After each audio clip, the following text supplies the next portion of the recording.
Hi, everyone. We are here and thank you. Hello for joining the Nonprofit Impact Exchange interview with the Nonprofit Partnership. My name is Michelle Byerly. I'm our executive director, and I am so glad that you are here joining us or watching our interview. Um, in our Nonprofit Impact Exchange, that's where we learn more about how nonprofits and community center organizations are in collaboration, how they're partnering and innovating for greater impact in the community.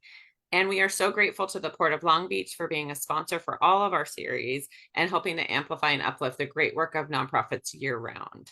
So today I am pleased to introduce Pamela Rima, Program Coordinator, and Rachel McCree, Lead Intern from the Volunteer Center, South Bay Harbor in Long Beach. So we can learn more about the work they're doing and dig into how they're working in partnership with other nonprofits and local government to impact youth in Long Beach. And so Pamela and Rachel, welcome. Thanks for having us. Hi. So to get us started, I would love for you to tell us a bit more about the Volunteer Center and the work you're doing in the community.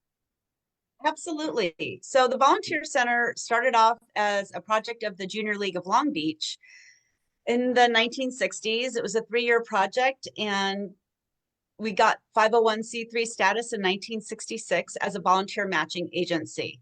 Soon after, we started partnering with local judges to provide court-referred community service.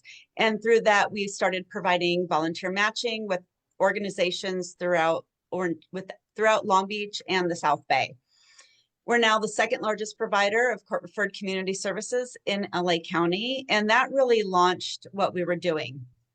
Over the past 6 decades, we've expanded our programming primarily by responding to community needs out there. We still continue to provide volunteers through court-referred community service and through the work that we're doing in our programs. It's been really exciting because as our programming has grown and responded to community needs, we've developed really 3 additional programs to the court-referred community service. Our first one is one of the community's favorites. It's been around for over 30 years, and that's Operation Teddy Bear. And that responded as the need to address literacy in usually like around first grade, where there are some inequities. Not everybody has books at home. Not everybody has access to those supports outside of the school. So it comes across as an opportunity for our volunteers to partner with our schools to come read. We talk about volunteering, we talk about being kind, about developing empathy, and then the students get to take home their own books, their own journals, their own pencils, their own crayons. And we still hear it today that so many of these kids don't have those things at home, and they're so excited to be able to have something of their very own. We also have our Food for Kids program, which has been around for over 15 years.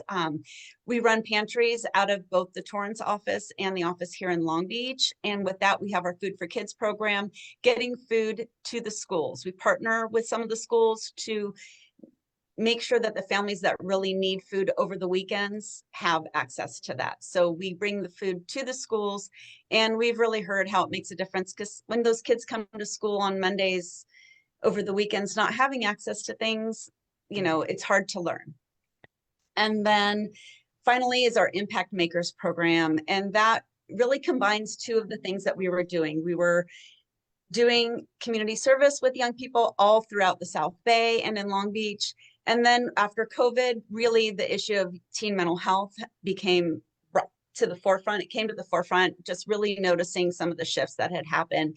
And so combining the work that we were doing, addressing that with the community service, we developed our Impact Makers program. Great. And Thank you for that. that kind of led us to where we are today. I know. Yeah, thank you for that overview. I have been to Operation Teddy Bear myself. And I think even then, it sounds like the Volunteer Center is really, honed in on the needs of the community and where you can make an impact. Because I believe you were even looking at teen mental health before the pandemic, where it became an even greater challenge. Absolutely, absolutely. And it was just during that time where we really looked at, okay, so how do we combine the 2 things? Because they really do feed into each other. Right. That connection to community is so important. Mm-hmm. Definitely. So, I know one of the things we want to dig into today is your participation in that impact program, and participation in the Youth Power PB process here with the City of Long Beach. And so, just as a brief overview, the participatory budgeting process has happened now for 4 years in the City of Long Beach after Measure US set aside funding for youth programming.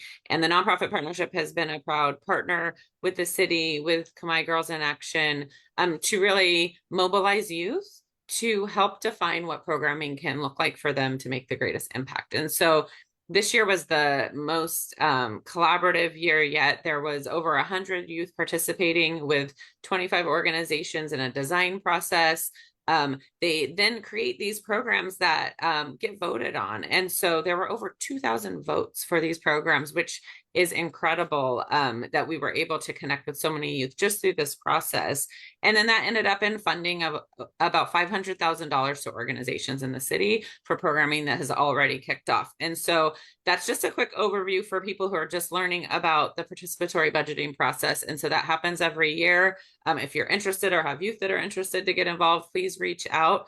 But with that, I would love to hear what your experiences were there. And so I know, Rachel, you and Pam both have experience there. So it was your first time being involved in that process, and you were able to amplify this program that you've been developing. Can you just tell us about your involvement and what that experience was like? Well, from the organizational side, it was an absolutely amazing experience. We've always focused on hearing youth voices and making sure that their voices are at the forefront. But this process took it to the whole next level. There was youth involved in facilitating the meetings. There were youth involved in collecting the voices of other young people. They did focus groups throughout the city, trying to find out what was most important to them. And then those were brought to the meeting, and the organizations that could help address those issues were invited to attend. And we all brought young people with us. There were young people that were facilitating. There were young people that just came because they wanted to take action.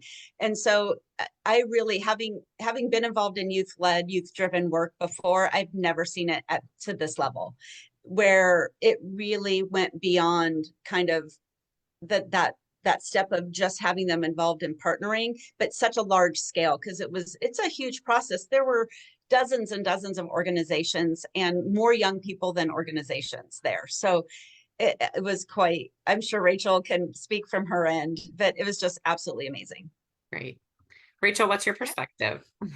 Yeah, so I was a youth delegate and I got to work with Pam and her organization, the Volunteer Center.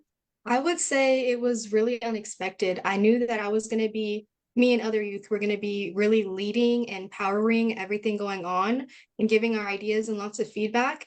But I didn't realize how much control and freedom we would have to like branch out and bring in our own ideas and research.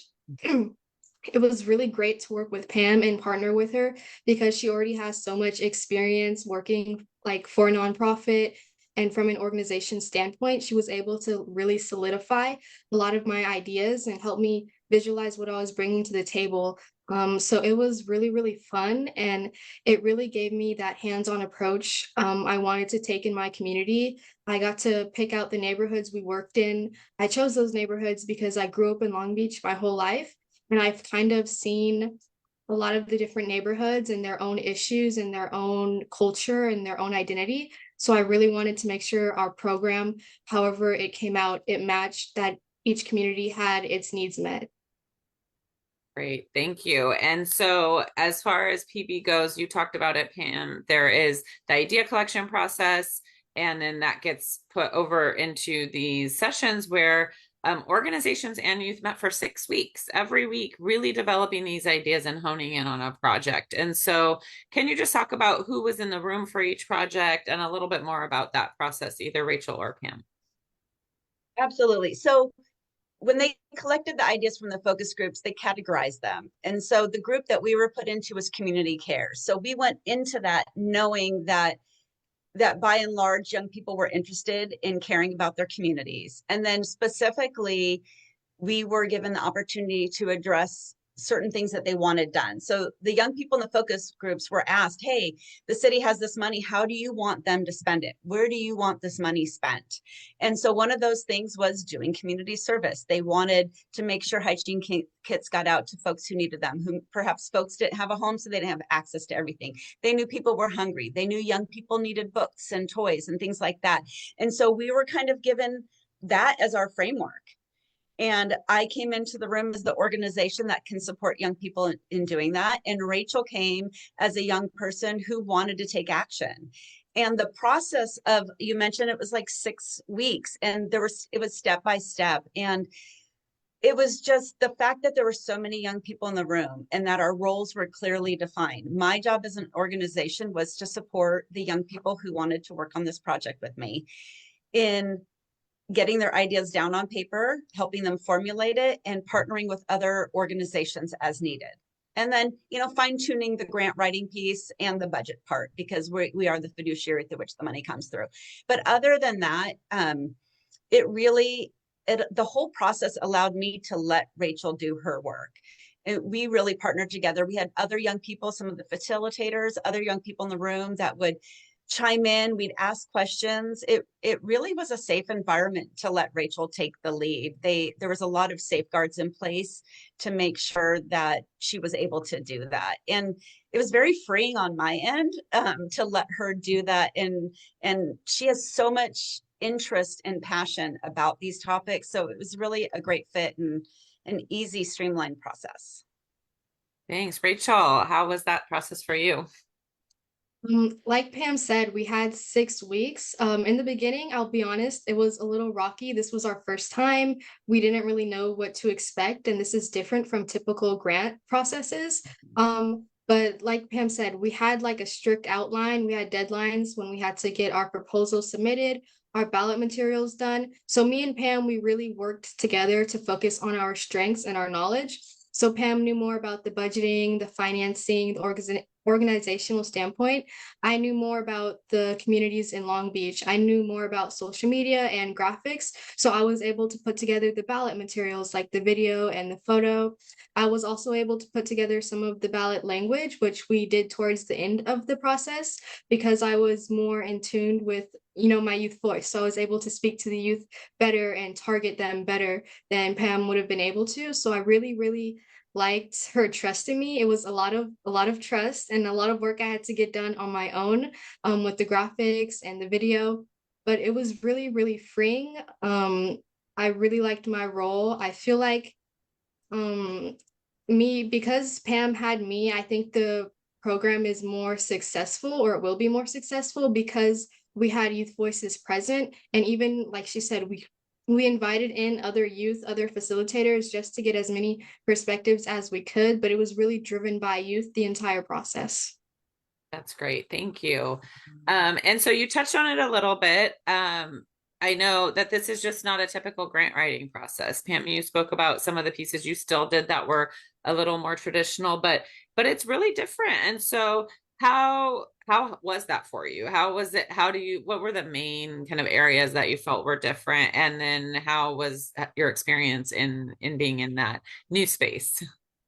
Well, I think grant writing is very outcome driven.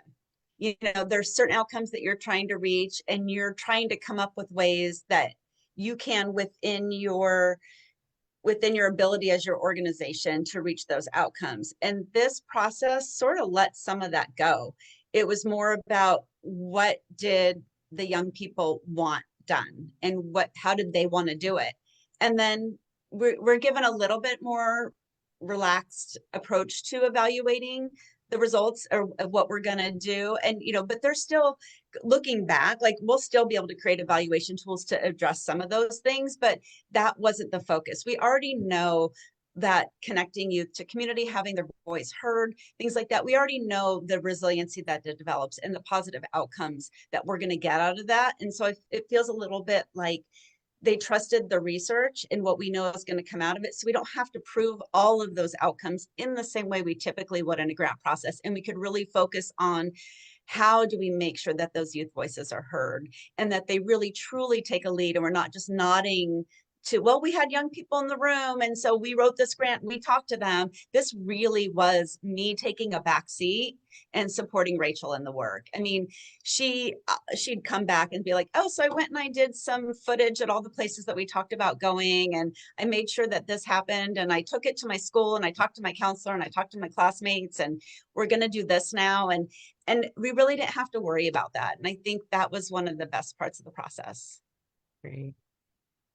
Thank you.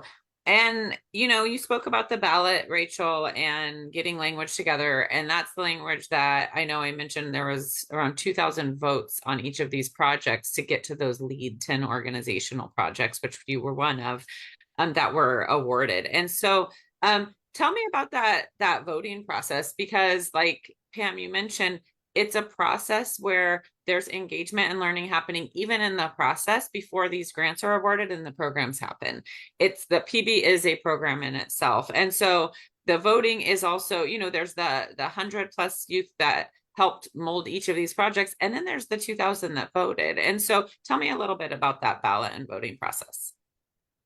Yeah, so towards the end of the 6 weeks, when we were making our proposal and getting everything ready, we made our ballot materials, which consisted of a photo, about a paragraph of ballot language explaining to youth what they were voting for, and a video. My approach was really to get youth interested. I know the ballot, it was really long, so I had a feeling a lot of teens would just scroll through it. So I know we definitely wanted to get a video and a picture no matter what. Like Pam said with my video, I really wanted to make it personal to all the teenagers in Long Beach. So I stopped through every neighborhood and I recorded a clip there showing them this is the neighborhood we're going to be working in. This is the type of work we're going to be doing here. As well as that, I did a lot of outreach only through my school, but it still went pretty far. I created some posters and I talked to my counselor to get them hung around school. I got 2 of my classrooms at school to be a voting site.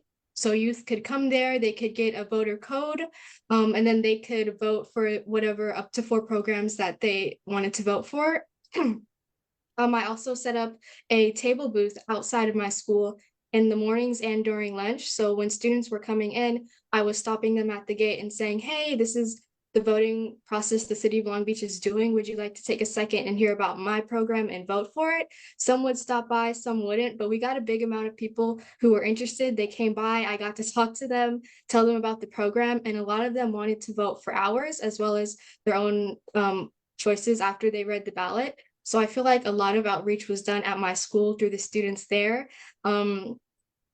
Also, aside from that, I did a little bit of social media. So I'm in a few clubs at school. So I posted stuff on the social media, but really it was just getting the word out. And from there, the youth, they just voted and saw what they liked. So That's amazing. I love that. What initiative, and all of those steps, that's again, a part of the process is a program in itself. And speaking of the program, can you give me just a little bit of details about what the program is looking to do, and what are those goals of the program, and how youth are getting involved this summer? Sure. So we're really focusing on providing community service opportunities for youth throughout Long Beach. And again, trying to meet them where they're at. So we're in North Long Beach, we'll be in West, we'll be downtown. We're kind of all over the place, a little bit central as well. And one of the things that I hear as a mom of students here in Long Beach is, I'm a young person, I want to volunteer, but where can I go? And so that's a common theme. And outreach for community service, unless it's something really specific that you're already involved in, it doesn't target young people in terms of providing the opportunity. So that was one of the things that we were super excited about with this process, is that we're going to go out and we're going to provide community service opportunities for young people all throughout Long Beach, not just, hey, well, then you need to come here or come to our office and at this day and time.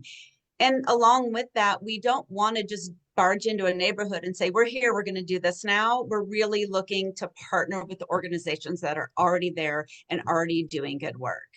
So for example, one of the things that we're really excited about is we're partnering with AOC 7 neighborhood for one of their free farmers markets. And so not only do we get to bring young people to provide fresh food to that neighborhood, some of the young people that from the community are going to join us. So we're going to have our impact makers there, and our youth lead like Rachel and our other youth lead Abigail. They're going to be there. They're going to be in charge of guiding our impact makers. And then our impact makers are going to partner with other community youth that come to provide the support and the volunteering and the community service, taking it from volunteering to service learning, right? They're really getting something out of it. They're getting to practice empathy and putting it into action, and really taking the work to the next level. And then with the funding, we're actually able to help serve more people. So we're doubling the amount of families that are going to get served at that event with fresh food. And again, that meets one of the goals that the focus group said: we want to get fresh food out to folks. We'll also be doing it a second time with shelf-stable food. So we'll be able to serve more families that way as well. Great. Anything you would add, Rachel? I know you developed this program as well. Yeah, I think something I didn't touch on before was when I was writing the grant process and writing the grant proposal and looking at all the youth feedback and everything, I was also able to add in some of my own ideas. Like the fresh food, I felt it was really, really important to add that piece to a food drive or a food pantry community service project, because a lot of the times when we see food drives or food given out to the community, it's cans or it's shelf stable food. But also I think it's really important that families in need are getting nutritious food like vegetables, fruits, produce, and stuff like that. So I was able to kind of write in that fresh food piece, and now it's included in the program. Another thing, like Pam talked about, they're going to be going into a whole bunch of different communities. So it's not like really like strict on where you have to go, because we know teenagers in the summer, transportation might not be all together. Schedules can get mixed up. So we have a bunch of different dates and a bunch of different spots in Long Beach. So for instance, one day we might be giving out hygiene kits in the Wrigley area, or one day we might be giving out books and toys to kids near Cambodia Town. So we really wanted to make sure the community service projects were personalized and very spread out all over Long Beach. So we're helping everyone. That's great. And how can a youth get involved? So if someone's interested now, is there a way to get involved, and who should they contact? So they can go onto the Volunteer Center's website, and that's volcenter.org. So volcenter.org. If you go in, you can click on how to register, how to be a volunteer, and we're going to be posting links to community service opportunities for youth. We're going to be sending out QR codes for sign up. That works a little bit better than going onto the website for the youth in our community. So we're going to be sending out a number of different ways, but you can look into impact makers. We'll have a link on our website. Okay. We have a few that are already set up, but we're going to be adding more as we keep partnering with more and more organizations. So come check it out. There might be a way where you can just register and get more information sent to you. That works as well. Right. And so you mentioned it just now and a little bit earlier. How does the Volunteer Center work alongside other organizations to amplify your impact? So you mentioned having a partner in AOC 7. What does that look like from your partnership side?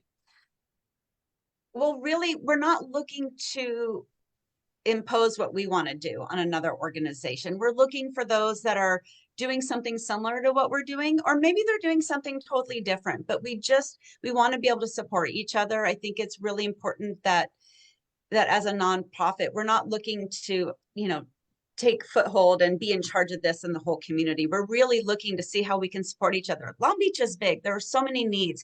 It's not a competition, right? It is about how we can work together to support each other. So we've been doing a lot of cold calling, emailing, talking to other organizations to get connected. Rachel's reached out to our council members, so we're getting some feedback from them. We're partnering with a lot of organizations based on that, on her sending out emails saying, hey, my name's Rachel and this is what I'm doing. Great. And she's done a fantastic job with that. That's great. I love to hear that. And I know you mobilize volunteers year round as well, both youth and adults. Is there other ways? So adults, same thing. Would they go on your website and look for those opportunities, or how do volunteers get involved? Absolutely. They would go on our website and look for those opportunities. They can also email us and contact me directly. It's all on our website as well, but they can sign up. We have a way that you can register, and then all of the opportunities that we post on our website, whether it's through us or our partner organizations, because we do offer that opportunity for other organizations that might not have the reach on the web. They can sign up with us and they can post their opportunities, and the information goes directly to them. So we have a couple of things that we do. Some of our biggest ones, one we talked about earlier, is Operation Teddy Bear. And kind of the end of the summer and through the fall, we're doing a lot of preparing the backpacks that we're going to be giving out to the families and to the students. But there's an opportunity to go and read in our schools and take that message and provide that support to them. This summer, we actually have been selected as the charity arm for the Warp Tour here in Long Beach. It's coming back. It's the 30th anniversary. Yeah. So we will have 2 days of the Warp Tour where we're looking for volunteers to help collect all the food that's going to be brought in. If you bring canned food, you get a wristband to get in on a little sideline to get in without waiting in line. And at 80,000 people a day, it's going to be a long line. So we're really excited for those folks who are willing to support our food pantry with that. We're going to be using some of that food to go directly immediately out into the community to support the Bethune program through Long Beach Unified, through some of our other community organizations. We'll be putting that food right back out into our own community. So we're really excited about that. And then we'll be processing that food for a week also. So all of that is going to be posted on our website as well. You go in, you say, I want to volunteer, you click on that, and you just follow the instructions. That's great. And I love that. What a great idea. The food donation gets you into a quicker line. We always love a quicker line. Right. Always. That's great.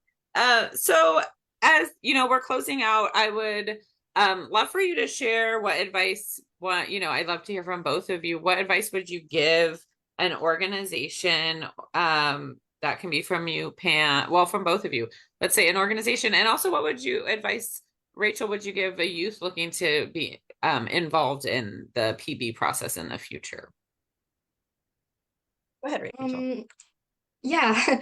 So I feel like first off for youth, I think definitely don't leave behind any ideas. I think there were a lot of ideas, definitely a lot I came to Pam with. I just kind of threw it all at her and gave her everything I had. And a lot of them actually did end up making it into the final program and proposal. Some of them were a little more unrealistic, so they didn't make it to the full phase. But still, I think it's really important to get everything out there. Just throw it at the organizations, really give them everything you have, and they'll be able to bounce back even more creative and innovative ideas that will be maybe even better than you imagined.